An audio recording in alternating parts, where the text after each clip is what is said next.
ജവഹർലാൽ നെഹ്റുവിന് ശേഷം തുടർച്ചയായിട്ട് 3 തവണ പ്രധാനമന്ത്രിയാകുന്ന ബഹുമതി സ്വന്തമാക്കിയിരിക്കുകയാണ് നരേന്ദ്രമോദി. അദ്ദേഹത്തിൻ്റെ നേതൃത്വത്തിലുള്ള NDA സർക്കാർ ഇന്നലെ അധികാരത്തിലേക്ക് കയറി. എന്നാൽ ആ ജവഹർലാൽ നെഹ്റു ഉൾപ്പെട്ടിരുന്ന ഇന്ത്യൻ നാഷണൽ കോൺഗ്രസിൻ്റെ ഇനിയുള്ള ഭാവി എന്തായിരിക്കും? കോൺഗ്രസിൻ്റെ ഭാവി എന്ന് ചോദിക്കുന്നത്, പെട്ടെന്ന് നമുക്കറിയാം, കഴിഞ്ഞ തെരഞ്ഞെടുപ്പിൽ 52 സീറ്റുകളുണ്ടായിരുന്നു, ഇപ്പോൾ 99. ഒരു സ്വതന്ത്രൻ വന്ന് ചേർന്നുകൂടി 100 ആയിട്ടുണ്ട്. ഈ 100-ൽ നിന്നുകൊണ്ടാണ് സിനു ചോദിക്കുന്നത് കോൺഗ്രസിൻ്റെ ഇനിയുള്ള ഭാവി എന്തായിരിക്കും എന്ന്. ഞാൻ പറയുന്നു, ചിലപ്പോൾ കോൺഗ്രസിൻ്റെ 99 സീറ്റുകൾ 0 മാറാം. എന്തുകൊണ്ടാണെന്ന് മനസ്സിലായോ? ഇല്ല. അത് വിഭോർ ആനന്ദ് എന്ന് പറയുന്ന ഒരു ചെറുപ്പക്കാരൻ്റെ ശ്രമത്തിൻ്റെ റിസൾട്ട് അനുസരിച്ചിരിക്കും എന്ന് ഞാൻ പറയും. വിഭോർ ആനന്ദ് ദില്ലിയിലെ ഒരു അഭിഭാഷകനാണ്. അദ്ദേഹം ഇന്നലെ രാജ്യത്തിൻ്റെ രാഷ്ട്രപതിക്കൊരു നിവേദനം കൊടുത്തു എന്ന് പറയുമ്പോൾ, ജനപ്രാതിനിധ്യ നിയമം എന്ന് പറയുന്ന ഒരു നിയമം നമ്മുടെ രാജ്യത്തുണ്ട്. People's representation act. നമ്മുടെ നാട്ടിലെ ജനപ്രതിനിധികൾ എങ്ങനെയാണ് പെരുമാറേണ്ടത്, അവരെ തിരഞ്ഞെടുക്കുന്ന രീതി എന്താണ്, ഇതൊക്കെയാണ് ജനപ്രാതിനിധ്യ നിയമത്തിൻ്റെ വ്യവസ്ഥകൾ. അതനുസരിച്ചാണ് നമ്മുടെ രാജ്യത്ത് തിരഞ്ഞെടുപ്പ് നടക്കുന്നത്.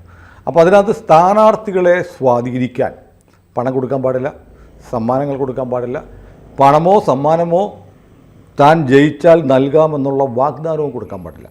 എന്നാൽ കോൺഗ്രസ് പാർട്ടി ഇത് ലംഘിച്ചാണ് ഈ തെരഞ്ഞെടുപ്പിൽ മത്സരിച്ചതെന്നാണ് വിഭോർ ആനന്ദ് രാഷ്ട്രപതിക്ക് കൊടുത്തിരിക്കുന്ന നിവേദനത്തിൽ പറയുന്നത്. എന്നിട്ട് ഇതൊക്കെ കൈക്കൂലിയുടെ ഇനത്തിൽ വിടും. ജനപ്രാതിനിധ്യ നിയമം 123(1) വകുപ്പ് അനുസരിച്ച് ഇങ്ങനെ കൊടുക്കുന്ന വാഗ്ദാനങ്ങൾ, താൻ ജയിച്ചാൽ സാമ്പത്തിക സഹായം, സമ്മാനങ്ങൾ, ഇതൊക്കെ നൽകാം എന്ന് വാഗ്ദാനം ചെയ്യുന്നത് ആ തെരഞ്ഞെടുപ്പിനെ അസാധുവാക്കാൻ പോകുന്നതാണ്. അതുകൊണ്ടാണ് തെരഞ്ഞെടുപ്പ് കഴിയുമ്പോൾ ചിലയിടത്തൊക്കെ പണം കൊടുത്തു എന്ന് പ്രൂവ് ചെയ്യുന്നു, അല്ലെങ്കിൽ വേറെ എന്തെങ്കിലും മതവുമായി ബന്ധപ്പെട്ട ആക്ഷേപങ്ങൾ. ഇപ്പോൾ നമുക്കറിയാം, തൃപ്പൂണിത്തുറ തെരഞ്ഞെടുപ്പ് റദ്ദാക്കണമെന്നാവശ്യപ്പെട്ട് കെ ബാബു ജയിച്ചത് റദ്ദാക്കാൻ വേണ്ടി സ്വരാജ് ഒരു കേസ് കൊടുത്തിരുന്നു. അയ്യപ്പൻ്റെ ചിത്രമുള്ള വോട്ടർ സ്ലിപ്പ് കൊടുത്തു എന്നുള്ളതാണ്. കോടതി പക്ഷേ അത് അംഗീകരിച്ചില്ല. കാരണം സ്ലിപ്പ് കൊടുത്തത് തെറ്റാണ്, പക്ഷേ ആര് കൊടുത്തു, കെ ബാബു കൊടുത്തതാണോ എന്നറിയില്ല. മാത്രമല്ല, അതൊരു പക്ഷേ സ്വരാജിൻ്റെ പക്ഷത്ത് നിന്ന് ഇടതുപക്ഷക്കാർ അച്ചടിച്ച് കൊടുത്തതാണെന്ന് സംശയിക്കാവുന്നതാണ് എന്നുള്ള പരാമർശത്തോടു കൂടിയാണ് കോടതിയുടെ വിധി വന്നതുപോലെ. അപ്പോൾ അതുപോലെയല്ല, ഇത് കൃത്യമായി വിഭോർ ആനന്ദ് പറയുന്നു. അതായത് അദ്ദേഹം ചിത്രങ്ങൾ ഹാജരാക്കിയിട്ടുണ്ട്, തെളിവുകൾ ഹാജരാക്കിയിട്ടുണ്ട്, വീഡിയോകൾ ഹാജരാക്കിയിട്ടുണ്ട്. നമ്മുടെ കേരളത്തിലെ മാധ്യമങ്ങൾ പറയാത്തതെന്ന് പറഞ്ഞ് കഴിഞ്ഞ ദിവസം നമ്മൾ പറഞ്ഞ വാർത്തയുടെ അടുത്തൊരു ഘട്ടമാണ്. അതായത് നിരവധി മണ്ഡലങ്ങളിൽ, കേരളത്തിൽ മാത്രം ചെയ്തിട്ടില്ല, കേരളത്തിന് പുറത്തുള്ള ഇല്ലിറ്ററേറ്ററായ വലിയ വിദ്യാഭ്യാസമൊന്നും ഇല്ലാത്ത ജനങ്ങളുടെ അടുത്ത് പോയിട്ട് ഇവർ പ്രോമിസറി നോട്ട് കൊടുത്തിട്ടുണ്ട്. ഞാൻ ജയിച്ചാൽ 1 ലക്ഷം രൂപ നിങ്ങൾക്ക് കിട്ടും. അധികാരത്തിലെത്തിയാലെന്നല്ല, ജയിച്ചാൽ. അധികാരത്തിലെത്തിയാൽ എന്താണ് ഇവരുടെ ന്യായ മഹാലക്ഷ്മി സ്കീം എന്നും പറഞ്ഞ് ഒരു പദ്ധതി ഇവരുടെ ഇന്ത്യ മുന്നണിയുടെ പ്രകടന പത്രികയിൽ പറഞ്ഞു. തങ്ങൾ അധികാരത്തിലെത്തിയാൽ ഖടാഖഡ് എല്ലാവരുടെ അക്കൗണ്ടുകളിലേക്ക് 1 ലക്ഷം രൂപ വീതം എത്തിക്കുമെന്നായിരുന്നു രാഹുൽ ഗാന്ധിയുടെ വാഗ്ദാനം. ഇത് കുറച്ചുകൂടെ അഗ്രസീവായിട്ട് മണ്ഡലങ്ങളിൽ പറഞ്ഞത്, നമ്മുടെ സ്ഥാനാർത്ഥി ജയിച്ചാൽ നിങ്ങൾക്ക് 1 ലക്ഷം രൂപ കിട്ടും, അതായത് നിങ്ങൾ MP തിരഞ്ഞെടുത്താൽ 1 ലക്ഷം രൂപ കിട്ടും. എന്നിട്ട് ഇത് പറയുന്ന ബോണ്ടുകൾ തയ്യാറാക്കി. രാഹുൽ ഗാന്ധി ഒപ്പുള്ളത്, ആ മണ്ഡലത്തിലെ സ്ഥാനാർത്ഥിയുടെ ഒപ്പുള്ളതായ കൗണ്ടർ ഫോയിൽ ഉൾപ്പെടെയുള്ള ബോണ്ടുകൾ. ഇത് ജയിച്ചു കഴിഞ്ഞാൽ ഇതുമായിട്ട് വന്നാൽ മതി എന്നാണ് പറഞ്ഞത്. അങ്ങനെ കൊടുത്തിട്ട് ദില്ലിയിൽ ആം ആദ്മി പാർട്ടിയുടെയും കോൺഗ്രസിൻ്റെയും MLA-മാരെയും MP-മാരെയൊക്കെ തടഞ്ഞു വെച്ചു. രാജ്യസഭയിലെ ആപ്പിന് MP-മാരെ, രാജ്യസഭയിലെ 2 MP-മാരെ തടഞ്ഞു വെച്ചു, കോൺഗ്രസിൻ്റെ MLA-മാരെ തടഞ്ഞു വെച്ചു, ആപ്പിൻ്റെ MLA-മാരെ തടഞ്ഞു വെച്ചു. കാരണം അവരെല്ലാം ഇന്ത്യ മുന്നണിയാണ്. ലക്നൌവിൽ 100 കണക്കിന് വനിതകൾ, മഹാഭൂരിപക്ഷവും ഇന്ത്യ മുന്നണിയുടെ മാനസ സന്താനങ്ങളായ, ഞാൻ അവരെ ആക്ഷേപിക്കാൻ പറയുന്നില്ല, അവർ ഏറ്റവും കൂടുതൽ കേറ്റർ ചെയ്ത് ആ വിഭാഗത്തിൽ നിന്നായതുകൊണ്ടാണ് പറയുന്നത്, മാനസ സന്താനങ്ങളായ മുസ്ലിം സ്ത്രീകൾ, ആപാദചൂടം പർദ്ദയണിഞ്ഞവർ ഉൾപ്പെടെയുള്ള മുസ്ലിം സ്ത്രീകൾ ഈ ബോണ്ടുകളുമായി ചെന്ന് കാത്തിരിക്കുകയാണ് പൈസ മേടിക്കാൻ. ലക്നൌവിലെ ഓഫീസർ, ബാംഗ്ലൂരിലുണ്ടായി. അപ്പോൾ ഇത് വളരെ കൃത്യമായി ഇവർക്ക് പണം കൊടുക്കാം എന്ന് വാഗ്ദാനം ചെയ്ത് അതിന് ബോണ്ട് എഴുതി കൊടുത്ത്, പ്രോമിസറി നോട്ട് എഴുതി കൊടുത്താണ് പല സ്ഥാനാർത്ഥികളും കോൺഗ്രസിൻ്റെ ജയിച്ചിരിക്കുന്നത്. അക്ഷരാർത്ഥത്തിൽ കൈക്കൂലി തന്നെയാണ്, കൈക്കൂലിയാണ്, ബ്രൈബാണ്. ജനപ്രാതിനിധ്യ നിയമത്തിലെ 121(1) വകുപ്പ് പ്രകാരം ഇങ്ങനൊരു ബ്രൈബ്, ഇലക്ഷൻ അഴിമതി നടന്നിട്ടുണ്ട്. വാഗ്ദാനം, കൈക്കൂലി, ഇതൊക്കെ കൊടുത്തിട്ടാണ് തെരഞ്ഞെടുപ്പിൽ ജയിച്ചിരിക്കുന്നത്. അതുകൊണ്ട് നടപടിയെടുക്കാൻ ഇലക്ഷൻ കമ്മീഷന് നിർദ്ദേശം കൊടുക്കണം എന്ന് ആവശ്യപ്പെട്ടാണ് വിബോർ വൈ ആനന്ദ് ഇന്നലെ രാഷ്ട്രപതിക്ക് കത്ത് കൊടുത്തിരിക്കുന്നത്. രാഷ്ട്രപതി എന്ത് ചെയ്യുമെന്ന് അദ്ദേഹം നോക്കും. രാഷ്ട്രപതിക്ക് നിവേദനം കൊടുത്തതിൻ്റെ അടിസ്ഥാനത്തിൽ രാഷ്ട്രപതി ഇലക്ഷൻ കമ്മീഷനോട് അന്വേഷിക്കാൻ പറഞ്ഞാൽ ഒരു നിയമപ്രക്രിയ അവിടെ ആരംഭിക്കും. ഇനി ഇലക്ഷൻ കമ്മീഷൻ ഒന്നും ചെയ്യുന്നില്ലെങ്കിലും ഇതൊരു പൊതു താൽപ്പര്യ ഹർജി എന്ന നിലയിൽ അദ്ദേഹം സുപ്രീം കോടതിയിൽ മൂവ് ചെയ്യുമെന്നാണ് പറയുന്നത്. നമുക്ക് പ്രഥമ ദൃഷ്ടിയെ തന്നെ ഇത് ഗൗരവമുള്ള ഒരു കുറ്റമായിട്ട് തോന്നാം. കാരണം ഗുരുതരമായ കുറ്റമാണ്. സ്ഥാനാർത്ഥി ഒപ്പിട്ടിട്ടുണ്ട്, അതിൻ്റെ ഗ്യാരണ്ടി ആയിട്ട് രാഹുൽ ഗാന്ധിയുടെ പടം പറഞ്ഞിട്ടുണ്ട്. നോട്ടീസല്ല, അതൊരു ബോണ്ട് പോലെ വളരെ മനോഹരമായ വളരെ കട്ടിയുള്ള കാർഡിലൊക്കെ അച്ചടിച്ച് അതിന് കൗണ്ടർ പോയിൽ വേറെ തമാശ കേൾക്കണം. കോൺഗ്രസ്സുകാർ മറ്റൊരു മണ്ഡലത്തിൽ ചെയ്തിട്ടുണ്ട്. ലക്നൌവിൽ ഉത്തർപ്രദേശിലെ കോൺഗ്രസിൻ്റെ ആസ്ഥാനത്ത് തടിച്ചുകൂടിയ ആളുകളെ പിരിച്ചുവിടാൻ വേണ്ടി കഴിഞ്ഞ ദിവസം റെസീറ്റ് കൊടുത്തു. ഈ ബോണ്ട് കൈപ്പറ്റി എന്നും പറഞ്ഞു. ബോണ്ട് കൈപ്പറ്റി ആ 1 ലക്ഷം രൂപ ആവശ്യപ്പെടുന്ന ബോണ്ട് കൈപ്പറ്റി എന്നുള്ള റെസീറ്റുകൾ കൊടുത്തിട്ടുണ്ട്. ഇതും കോടതി മുമ്പാകെ ഹാജരാകും. അപ്പോൾ ഈ പറയുന്ന പോലെ തെരഞ്ഞെടുപ്പിൽ ഈ ഇത്തരം സ്വാധീനങ്ങൾ ചെലുത്തിയ ആളുകൾക്ക് ഇപ്പോൾ നോക്കൂ, വയനാട്ടിൽ സുരേന്ദ്രൻ മത്സരിക്കുന്ന വയനാട്ടിൽ ഏതോ ഒക്കെ സൂപ്പർ മാർക്കറ്റുകളിൽ ആർക്കും കൊടുന്നല്ല ഒരുപാട് ഭക്ഷ്യക്കിറ്റുകൾ തയ്യാറാക്കി വെച്ചു എന്ന് പറഞ്ഞ് ഇലക്ഷൻ കമ്മീഷൻ പിടിച്ചുകൊണ്ട് പോയി നമ്മുടെ നാട്ടിലെ ചാനലുകളിൽ മുഴുവൻ വാർത്തയായിരുന്നു. അത് BJP വിതരണം ചെയ്തതല്ല, BJP കൊടുക്കാൻ വേണ്ടി റെഡിയാക്കിയതാണ് എന്ന് പറഞ്ഞായിരുന്നു വാർത്ത. ആരോപണം ഉന്നയിച്ചായിരുന്നു വാർത്ത. അപ്പോൾ അതിലും എത്രയും ഗുരുതരമാണ്. വോട്ടർമാർക്ക് വ്യാപകമായി മണ്ഡലങ്ങളിൽ ഇത് കൊടുത്തു. അപ്പോൾ ഇത് ഇന്ത്യയെ സംബന്ധിച്ച് ഏറ്റവും ഗുരുതരമായ ഒരു തെരഞ്ഞെടുപ്പ് അഴിമതി, തെരഞ്ഞെടുപ്പ് കൈക്കൂലി കേസായി മാറാൻ സാധ്യതയുണ്ട്. ജനാധിപത്യത്തെ അട്ടിമറിക്കുന്ന ഒരു നീക്കമാണെന്ന് പറയാം. ശരിക്കും അല്ല, സിധുജി ഇങ്ങനെ കേട്ടിട്ടോ? ഞാൻ കേട്ടിട്ടില്ല. ചില സ്ഥാനാർത്ഥികളൊക്കെ പണ്ട് ചിലർ സാരി കൊടുത്തു, അതൊക്കെ നമ്മൾ തമിഴ്നാട്ടിൽ സാരി കൊടുത്തു. പക്ഷെ അതൊക്കെ തെരഞ്ഞെടുപ്പ് കേസുകളായിട്ടുണ്ട്. ആളുകൾക്ക് ഇത്തരം സമ്മാനങ്ങൾ കൊടുത്തതൊക്കെ തെരഞ്ഞെടുപ്പ് കേസുകളായിട്ടുണ്ട്. അങ്ങനെ കൊടുത്തു എന്ന് തെളിയിക്കപ്പെട്ട ആളുകളുടെ അംഗത്വം അസാധുവാക്കിയിട്ടുണ്ട്. അപ്പോൾ കോൺഗ്രസിന്റെ ഭാവി സിനു വളരെ പോസിറ്റീവായിട്ടാണ്. ഇപ്പോൾ 100 സീറ്റുണ്ട്. അവർ ഇനി പ്രതിപക്ഷ നേതാവിൻ്റെ സ്ഥാനം കിട്ടാൻ പോവുകയാണ്. അപ്പോൾ രാജ്യത്താകെ ഒരു പ്രത്യേക സ്റ്റാറ്റസോടുകൂടി ഭരണഘടനാ പദവി ഉള്ള ഒരു പദവിയാണ് പ്രതിപക്ഷ നേതാവിൻ്റെ സ്ഥാനം. അപ്പോൾ രാഹുൽ ഗാന്ധിക്ക് കൂടുതൽ അഗ്രസീവായും ആധികാരികമായും, അതാണ് രാഹുൽ ഗാന്ധി ഇപ്പോൾ രാഷ്ട്രീയ പാർട്ടിയുടെ നേതാവ് എന്ന നിലയിലാണ് പോകുന്നത്. പക്ഷേ ഇന്ത്യയിലെ പ്രതിപക്ഷ നേതാവ് എന്ന നിലയിൽ കൂടുതൽ ആധികാരികമായി ഇടപെടാൻ അവസരം കിട്ടുന്നുണ്ട് ഈ 99+1 സീറ്റുകളുടെ ബലത്തിലാണ്. ഉത്തരവാദിത്വപ്പെട്ട ഒരു പോസ്റ്റ്. അതെ. അപ്പോൾ ഇതിന് രാഹുൽ ഗാന്ധി സമാധാനം പറയണം, പ്രിയങ്ക സമാധാനം പറയണം, സോണിയ സമാധാനം പറയണം. എന്തിന് ഇദ്ദേഹം ആനന്ദ് പറയുന്നുണ്ട്, ഈ റായ്ബറേലി മണ്ഡലത്തിൽ സ്മൃതി ഇറാനിയെ പരാജയപ്പെടുത്തിയ അമേധി മണ്ഡലത്തിൽ ആയിരക്കണക്കിന് ബോണ്ടുകളാണ് ഇങ്ങനെ വിതരണം ചെയ്തിട്ടുള്ളത്. ആയിരക്കണക്കിന് ബോണ്ടുകൾ. അത് എല്ലാ വീടുകളിലും കോൺഗ്രസിൻ്റെ പ്രവർത്തകർ കൃത്യമായി ഇത് എത്തിച്ചു കൊടുത്തിട്ടുണ്ട്.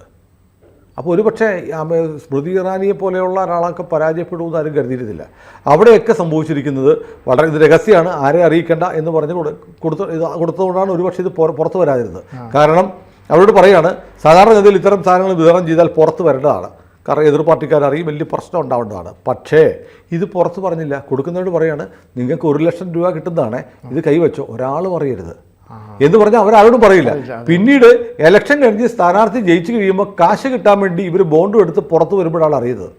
അപ്പോൾ BJPയുടെ ഒരു വിജിലൻസിൻ്റെ ഒരു പ്രശ്നമുണ്ട്, അവരുടെ ജാഗ്രത കുറവ്. അല്ല, ഒരു സംശയം ചോദിക്കട്ടെ, ഇപ്പോൾ ഇതേപോലൊരു പ്രവൃത്തി BJP ആണ് ചെയ്തതെങ്കിൽ കേരളത്തിലെ മാധ്യമങ്ങൾ ഉത്സവമാക്കുമായിരുന്നില്ലേ? എന്തുകൊണ്ട് കേരളത്തിലെ മാധ്യമങ്ങൾ ഉത്സവം? TGയുടെ ഭാഷ പറഞ്ഞാൽ ഇവിടെ വന്ന് ABC കത്തിച്ചേനെ. കാരണം നമ്മളാണല്ലോ കുറച്ചായിട്ട് കേരളത്തിലെ മാധ്യമങ്ങൾ ഇങ്ങനെ പതുക്കി വെക്കുന്ന, ഒളിച്ചു വയ്ക്കുന്ന, മാറ്റി പറയുന്ന കാര്യങ്ങളൊക്കെ ആളുകളോട് തുറന്നു പറയുന്നത് നമ്മളാണ്. അതുകൊണ്ട് നമ്മളോട് ഭയങ്കര ദേഷ്യമാണ് അവർക്കൊക്കെ. അപ്പോൾ നമ്മൾ ഈ കാര്യം കഴിഞ്ഞ 2 ദിവസമായി ഇത് വിഷ്വൽസ് സഹിതം നമ്മൾ കാണിക്കുന്നുണ്ട്. അപ്പോഴാണ് ആനന്ദിൻ്റെ ഈ പുതിയ തീരുമാനം വരികയും ഇന്നലെ രാഷ്ട്രപതിക്ക് പരാതി കൊടുത്തു. അതിൻ്റെ വാർത്തയും നമ്മുടെ മാധ്യമങ്ങൾ പറയുന്നു. പറയില്ല. കാരണം അത് കോൺഗ്രസ് ചെയ്ത ഒരു നെറികേട്. കാരണം അവർ നേടിയെടുത്ത ഈ വിജയം പോലും ജനാധിപത്യ സംവിധാനങ്ങളെ അട്ടിമറിച്ച്, തെരഞ്ഞെടുപ്പ് നിയമങ്ങളെ അട്ടിമറിച്ച്, ജനപ്രാതിനിധ്യ നിയമത്തിലെ 123(1) വകുപ്പിൻ്റെ നഗ്നമായി ലംഘിച്ച് നേടിയെടുത്ത വിജയമാണ് എന്ന് പറഞ്ഞാൽ രാജീവ് ഗാന്ധി പ്രധാനമന്ത്രിയായി എന്നതുപോലെ പ്രചാരണം നടത്തുന്ന കേരളത്തിലെ മാധ്യമങ്ങൾക്ക് സഹിക്കാൻ പറ്റുമോ? പറ്റില്ല. അവർ പുതിയ കഥയുണ്ടാക്കും. നമ്മൾ ഇന്നലെ രാത്രി സത്യപ്രതിജ്ഞ കണ്ടുകൊണ്ടിരുന്നു. അപ്പോൾ കാണിച്ചൊരു സ്ക്രോൾ ഉണ്ടായിരുന്നല്ലോ, നമ്മൾ കണ്ട ചാനൽ ഏഷ്യാനെറ്റല്ലേ. ഏഷ്യാനെറ്റ് സ്ക്രോൾ പോകുന്നത് മോദിക്ക് ശേഷം സത്യപ്രതിജ്ഞ ചെയ്ത് രാജ്നാഥ് സിംഗ് ആണ്, രണ്ടാമൻ രാജ്നാഥ് സിംഗ് ആണ്. എന്ന് പറഞ്ഞാൽ മോദിയല്ല, അതിൻ്റെ ഒരു മീനിങ് അവർ പറയാൻ പോകുന്നത് മോദിയല്ല, അമിത്ഷാ അല്ല രണ്ടാമത് സത്യപ്രതിജ്ഞ ചെയ്തത്. മോദി കഴിഞ്ഞിട്ട് രാജ്നാഥ് സിംഗ് ആണ്. അപ്പോൾ ഞങ്ങൾ ഇന്നലെ വരെ പറഞ്ഞില്ലേ അമിത്ഷായ്ക്ക് പഴയ പ്രാമുഖ്യം കുറയുന്നു എന്നത്. പക്ഷേ ഇവരുടെ ആർക്കൈവ്സിൽ ഇവരുടെ ലൈബ്രറിയിലുണ്ട് കഴിഞ്ഞ സർക്കാരിൻ്റെ സത്യപ്രതിജ്ഞ. അന്നും രണ്ടാമത് സത്യപ്രതിജ്ഞ ചെയ്തത് രാജ്നാഥ് സിംഗ് ആയിരുന്നു. 5 വർഷമായില്ലേ, മറന്നുപോയി കാണും. മറന്നുപോയതല്ല, അതായത് അവരിങ്ങനെ പറഞ്ഞുകൊണ്ടിരിക്കുകയാണ് മോദി വരത്തില്ല, മോദി വരത്തില്ല, മോദി വന്നു. ഇനി മോദി വന്നാലും ദുർബലനായ മോദി ആയിരിക്കും. എന്തെങ്കിലും കണ്ടുപിടിക്കും അവരുടെ ഈ റേറ്റിംഗ് കൂട്ടാനും ഒക്കെ ആയിട്ട് ഓരോ ഈ കേരളത്തിൽ കുറേ ആളുകളുണ്ടല്ലോ മോദി എന്ത് വന്നാലും മോദിയെ അംഗീകരിക്കില്ല എന്ന് പറയുന്ന കുറേ ആളുകൾ നമ്മുടെ മുന്നിൽ അത് കണ്ടുകൊണ്ടിരിക്കുക. അവരെന്ത് ചെയ്യുന്നു? അപ്പോൾ അവരെ സൂചിപ്പിക്കാൻ വേണ്ടി ഇങ്ങനെ വാർത്തകൾ. മോദിയുടെ സർക്കാരിൽ ഭൂരിപക്ഷം പ്രധാനപ്പെട്ട വകുപ്പുകളും TDPയും മറ്റേ ജനതാദൾ യുണൈറ്റഡും പിടിച്ചു വാങ്ങും എന്ന് പറഞ്ഞവർ കണ്ട് എത്രയാ താപമാത്രമായ വകുപ്പുകൾ മാത്രമാണ് ഘടകകക്ഷികൾക്ക് കൊടുത്തിട്ടുള്ളത്. സുപ്രധാന വകുപ്പുകളെല്ലാം BJP കൈവച്ചു. ഒരൊറ്റ വകുപ്പ് പോലും കൊടുത്തില്ല. സുപ്രധാന വകുപ്പുകളെല്ലാം ആഭ്യന്തരം, ധനകാര്യം, പ്രതിരോധം, വിദേശകാര്യം ഉൾപ്പെടെയുള്ള എല്ലാ വകുപ്പുകളും പഴയ ആളുകൾക്ക് തന്നെ കൊടുക്കുന്ന തരത്തിലേക്ക് കാര്യങ്ങൾ മാറി. എന്നുവെച്ചാൽ NDA മുന്നണിയാണെന്ന് തോന്നുന്നില്ല, ഒരു BJP സർക്കാർ.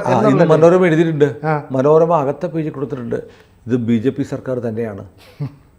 മോദി സർക്കാർ NDA എന്നൊക്കെ പറഞ്ഞാലും ഘടകകക്ഷികൾക്ക് പഴയ പോലെ ഉള്ള പരിഗണന മാത്രം കിട്ടുന്ന ഒരു സർക്കാരാണെന്ന് മനോരമയ്ക്ക് അവസാനം അകത്ത പേജിൽ ഇന്ന് എഴുതേണ്ടി വന്നിട്ടുണ്ട്, പറയേണ്ടി വന്നു. അപ്പോൾ ഇത് മുന്നിൽ കണ്ടുകൊണ്ടിരിക്കുക. അപ്പോൾ അതുകൊണ്ടാണ് അവരിന്നലെ അമിത്ഷാ ആവത്തില്ല, അമിത്ഷാ ആവാൻ ചന്ദ്രബാബു നായിഡു സമ്മതിക്കത്തില്ല, നിതീഷ് സമ്മതിക്കത്തില്ല എന്ന് പറഞ്ഞിട്ട് അത് പൊളിഞ്ഞു പോയാലെന്നോർത്ത് രണ്ടാമനല്ല അമിത്ഷാ, മൂന്നാമനാണ്.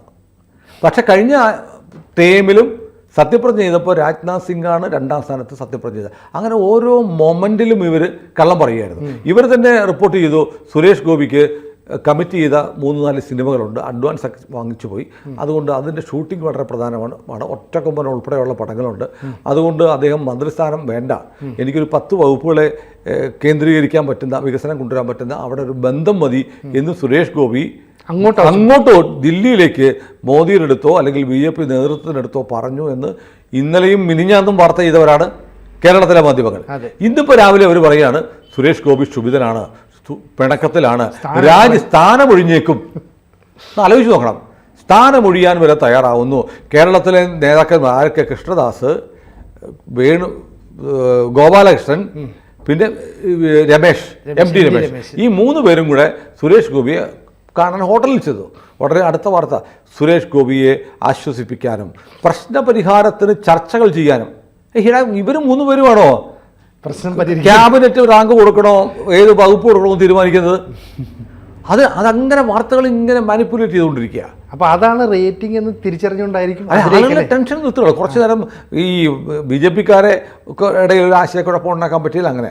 കാരണം സുരേഷ് ഗോപി വലിയ വിജയം നേടി, എന്നിട്ടും സുരേഷ് ഗോപിക്ക് ക്യാബിനറ്റ് റാങ്ക് കൊടുത്തില്ലല്ലോ, സുരേഷ് ഗോപിയെ പറ്റിച്ചല്ലോ എന്ന് പറഞ്ഞ് എങ്ങനെയൊക്കെ നെഗറ്റീവ് ഉണ്ടാക്കാം എന്നുള്ള ഒരു പ്രത്യേക വാശിയിലാണ്. രാവിലെ അബ്ജോദ് പറയുന്നത് ഞാൻ കേട്ടു, സുരേഷ് ഗോപി ദേഷ്യത്തിലാണ്.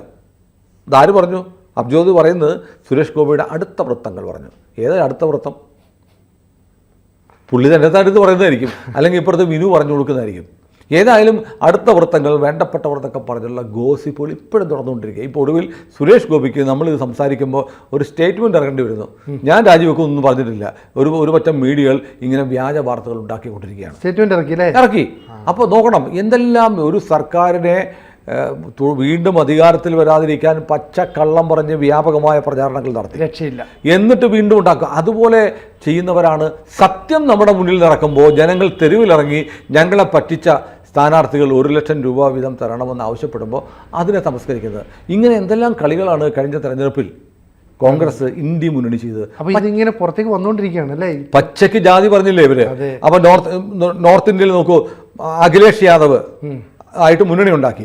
അവർ പറഞ്ഞത് MIയെ കുറിച്ചാണ്. മുസ്ലിം യാദവ് സഖ്യമുണ്ടായി. മുസ്ലിം യാദവ് സഖ്യമുണ്ടായിട്ട് ന്യൂനപക്ഷം ഏകീകരണം ഉണ്ടായി BJPക്കെതിരെ എന്ന് പറഞ്ഞാൽ ചാനലുകാർക്ക് അഭിമാനമാണ്. അവരിങ്ങനെ വിജൃംഭിച്ച് നിൽക്കും. ന്യൂനപക്ഷ ഏകീകരണം എന്ന് പറഞ്ഞാൽ ആരാ? മുസ്ലിങ്ങളുടെ ഏകീകരണം എന്നാണ് പറയുന്നത്. മുസ്ലിങ്ങളുടെ ഏകീകരണം BJPക്കെതിരെ ഉണ്ടായാൽ അതും മതേതരത്വമാണ്. എന്നാൽ BJP ജയിച്ചാൽ മതേതരത്വം വർഗീയതയാണ്. എന്തൊരു നറേറ്റീവാണ്. ഈ നറേറ്റീവിൻ്റെ ഭാഗത്താണ് ഈ കോൺഗ്രസ് സർക്കാർ വന്നാൽ മുസ്ലിങ്ങൾക്ക് അവിഹിതമായ പ്രാധാന്യം കൊടുക്കും, അവർക്ക് സംവരണം കൊടുക്കും എന്നൊക്കെ മോദി പറഞ്ഞു. അപ്പോൾ സംവരണം മുസ്ലിങ്ങൾക്ക് കൊടുക്കും എന്നുള്ള കാമ്പയിൻ അത് ഉറപ്പായി ചെയ്തതാണ്. അതോടൊപ്പം തന്നെ സാമ്പത്തികമായി ഇവർക്ക് ഇത്തരം ആനുകൂല്യം കൊടുക്കുമെന്ന് എഴുതി തയ്യാറാക്കി കൊടുത്ത ബോണ്ട്, ഇതൊക്കെ തെരഞ്ഞെടുപ്പിനെ വല്ലാതെ ബാധിച്ചിട്ടുണ്ട്, സ്വാധീനിച്ചിട്ടുണ്ട്. പച്ചയ്ക്ക് ജാതി പറഞ്ഞതിന് പുറമെ സാമ്പത്തിക സഹായം 1 ലക്ഷം രൂപ വീതം സ്ത്രീകൾക്ക് കൊടുക്കും. ഓരോ വീട്ടിലും അല്ലെ ഓരോ സ്ത്രീക്കും, ഒരു വീട്ടിൽ 5 സ്ത്രീകളുണ്ട്, ആ കുടുംബത്തിന് കിട്ടുന്ന 5 ലക്ഷം രൂപയാണ്. അങ്ങനത്തെ ബോണ്ടാണ് കൊടുത്തിരിക്കുന്നത്. അതുകൊണ്ടാണ് ഈ പാവത്തങ്ങൾ എന്ത് ചെയ്തു, ഇതെടുത്ത് ഒളിച്ചു വെച്ചിട്ട് ആരും അറിയാതെ, മറ്റാരും അറിഞ്ഞാൽ കിട്ടത്തില്ല, അതുകൊണ്ട് രഹസ്യമായി സൂക്ഷിക്കണം. 5 ലക്ഷം രൂപ ഒരു വീട്ടിലേക്ക് കിട്ടുന്നുള്ള രഹസ്യമായി സൂക്ഷിക്കണം എന്ന് പറഞ്ഞാൽ ഇവർ സൂക്ഷിച്ചു വെക്കില്ലേ? അങ്ങനെ ഉത്തരേന്ത്യയിലെ ജനങ്ങളെ ആകെ കബളിപ്പിച്ച് നേടിയെടുത്ത വിജയമാണ്. അതിന് രാഷ്ട്രപതിയുടെ നിർദ്ദേശപ്രകാരം ഇലക്ഷൻ കമ്മീഷൻ നടപടിയെടുക്കുന്നില്ലെങ്കിൽ സുപ്രീം കോടതിയിലേക്ക് പോകുമെന്നാണ് വിഭോർ ആനന്ദ് പറയുന്നത്. അദ്ദേഹം ഒരു അഭിഭാഷകനാണ്, അദ്ദേഹത്തിന് നിയമം അറിയാം. ഒരുപക്ഷെ അദ്ദേഹം സുപ്രീം കോടതിയിൽ പോവുകയും ഈ കേസിനെ രാഷ്ട്രീയമായി BJP സഹായിക്കുകയും വളരെ നന്നായി കണ്ടസ്റ്റ് ചെയ്യുന്നൊരു കേസായി മാറുകയും ചെയ്താൽ കോൺഗ്രസിൻ്റെ ഭാവി 100-ൽ നിന്ന് 1 മാറ്റി 0-ആയി മാറിയാലും അത്ഭുതപ്പെടാനൊന്നും. അതാണ് ഞാൻ പറഞ്ഞത്, കോൺഗ്രസ് ചിലപ്പോൾ 0-ആയി മാറാം. കോൺഗ്രസിന് ഞാൻ ഭാവിയൊന്നും കാണുന്നില്ല. കൂടുതൽ വാർത്തകളും വിശേഷങ്ങളും നിങ്ങളിലേക്ക് എത്താൻ ABC മലയാളം സബ്സ്ക്രൈബ് ചെയ്യുക, ബെൽ ബട്ടണും അമർത്തുക.